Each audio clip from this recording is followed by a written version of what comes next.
Sementara itu, Komunitas Konsumen Indonesia (KKI) memprotes keputusan bisnis Himbara yang memberikan pengenaan tarif aktivitas perbankan ATM Link. Menurut KKI, tidak ada keterdesakan Himbara mengenakan tarif cek saldo dan tarik tunai ATM Link. KKI mengaku telah melaporkan keberatan keputusan Himbara kepada Otoritas Jasa Keuangan dan Badan Perlindungan Konsumen Nasional. KKI menyebut alasan Himbara mengenakan tarif transaksi di ATM Link untuk mendorong gerakan nasional non-tunai ini tidak tepat dan memberatkan masyarakat.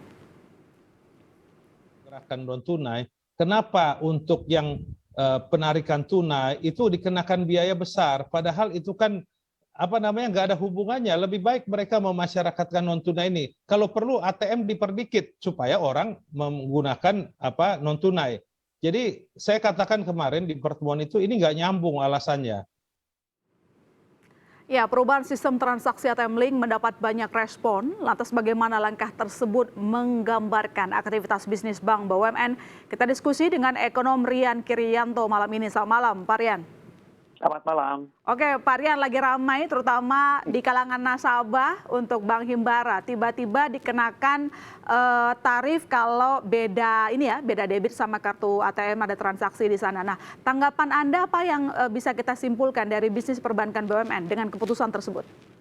Oke, jadi saya ingin menguatkan yang disampaikan Ketua Himbara sekaligus Dirut BRI, Pak Narso. Memang motivasi atau latar belakang pengenaan tarif itu di mana penggunaan ATM Link ya oleh bank yang beda itu memang merupakan kesepakatan bisnis bersama antara 4 bank pemerintah ini. Dulu memang kesepakatannya digratiskan dulu ya, tapi ada kemungkinan besar latar belakangnya adalah di drive atau dipicu oleh bahwa ke depan digitalisasi di sektor keuangan terutama di perbankan itu menjadi sebuah keniscayaan, necessary condition, sehingga cepat atau lambat proses digitalisasi perilaku perbankan ini bersama dengan customer-nya tentunya itu akan menjadi kenyataan. Nah, senyampang dengan itu, kebetulan kita sedang terkena musibah pandemi COVID-19 yang segala pergerakan kita, perilaku kita menjadi sangat terbatasi atau terlimitasi karena pandemi. Maka penggunaan kanal-kanal elektronik atau kanal-kanal digital itu menjadi lebih masif.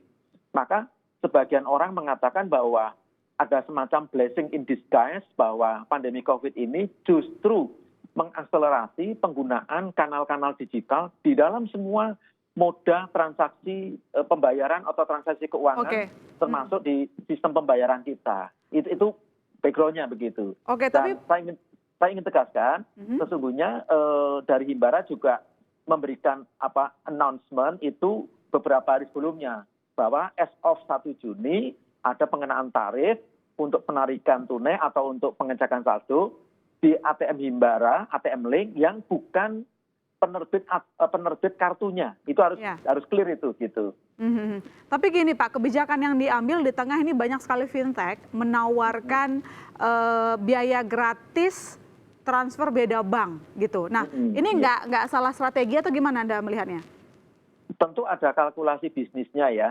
Himbara mengenakan tarif baru untuk ATM-nya di dalam kelompok Link. Kemudian kalau fintech tentu juga ada kalkulasi bisnisnya. Tentu yang dibidik oleh Himbara maupun kelompok fintech beda.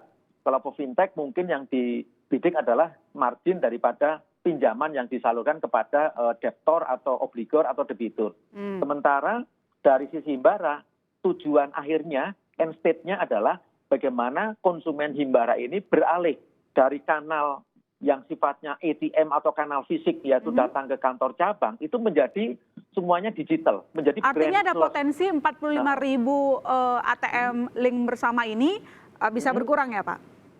Ya, sebetulnya ini menarik pertanyaannya. Kalau hari ini ada bank yang ingin menambah fasilitas ATM, menurut saya profesional judgment saya mengatakan itu keliru. Justru yang terbaik adalah satu, mengurangi jumlah brand fisik, kemudian mengurangi jumlah ATM. Tapi sebaliknya diperbesarlah kanal-kanal elektronik. Apakah itu internet banking, apakah itu mobile banking, apakah itu phone banking. Itu yang harus didorong. Makanya saya ingat paralel dengan kebijakan pengenaan tarif ini, beberapa bank himbara sudah mulai mengkampanyekan penggunaan digital banking dengan gimmick hadiah, setahu saya. Jadi ini nyambung ini. Cuman kayaknya ini cerita ini, story ini menjadi terputus, my sister ya, sehingga kesannya tidak nyambung, padahal nyambung. Di satu Tapi sisi tepat berarti keputusan ini untuk meningkatkan efisiensi bisnis perbankan di tengah pandemi kayak gini. Bisnis perbankan dan juga konsumen. Dan juga Kedua-duanya. konsumen. Oke, tapi pertanyaan yang berikutnya adalah ini komunitas konsumen Indonesia keberatan nih Pak, walau secara bisnis perubahan tarif ini dibilang tak menyalahi aturan ya. Apa pilihan yang dimiliki nasabah menghadapi perubahan tarif ini? Nah, maka bisnis perbankan itu adalah bisnis yang sifatnya customer driven. Apa itu customer driven? Didrive oleh konsumen. Konsumen mau pilih bank A, pilih bank B, pilih bank C, itu ada kembali kepada passion atau pilihan dari konsumen. Apa konsumen mau menggunakan bank A atau bank B, bank C, kembali ke konsumen. Nah, bank-bank itu tinggal berkontestasi, berkompetisi di dalam memberikan service. Nah, going forward, 5-10 tahun lagi, saya yakin mayoritas konsumen kita akan menggunakan smartphone sebagai alat transaksi semua sistem pembayaran. Dan ini menjadi kenyataan. Di India, di Cina, bahkan di beberapa negara yang maju, orang nggak perlu datang lagi ke ATM, orang nggak perlu datang lagi ke kantor cabang, cukup dengan smartphone. Jadi smartphone itu adalah semacam tanda petik pasangan hidup kita. Tiap saat, at any time, anywhere kita bisa melakukan transaksi dengan phone banking kita. Nah, arahnya ke sana. Tentu ini ada PR tambahan, yaitu bagaimana perangkat software dan infrastrukturnya harus available. Tapi saya yakin kedepannya akan seperti itu. Artinya ada tambahan investasi di bidang teknologi yang harus dilakukan oleh perbankan BUMN. Betul, ya?